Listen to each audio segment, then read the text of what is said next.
So how couldn't very poor countries, or a country like Cuba, which has been under economic attack by the United States for decades, how can it produce such good health outcomes with so little income?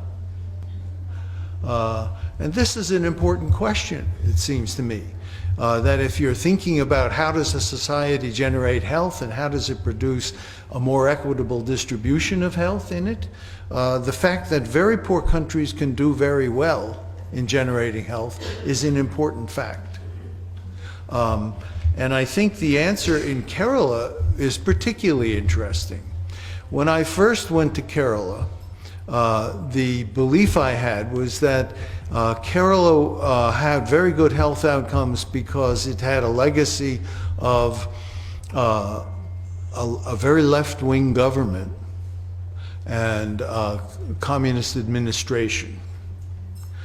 What I learned when I was in Kerala and talking to people is that Kerala it was the only place in India, the only state in India, where there was a legacy of maternal property transmission. That is, you couldn't denigrate women because they had the money. The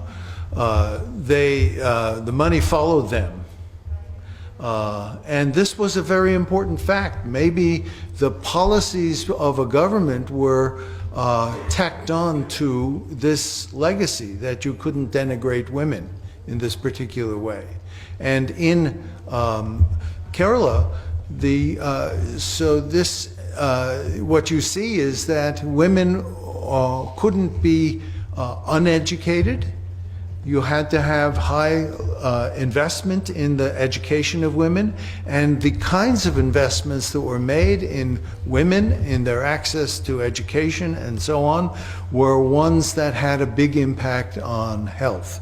Now, this is a social determinant of health. It's outside the health sector. So Kerala did very well improving the health of its own population across the board, despite very low income levels, because it had a view that was different from what was prominent elsewhere in India. And I think this is a very deep lesson about the importance of non-health factors in determining health in a population. And it's not something that would jump to mind, especially in a meeting of people interested in health. Most of whom, how many here have a background as physicians? Well, in most audiences, I would have expected the majority of people to raise their hand.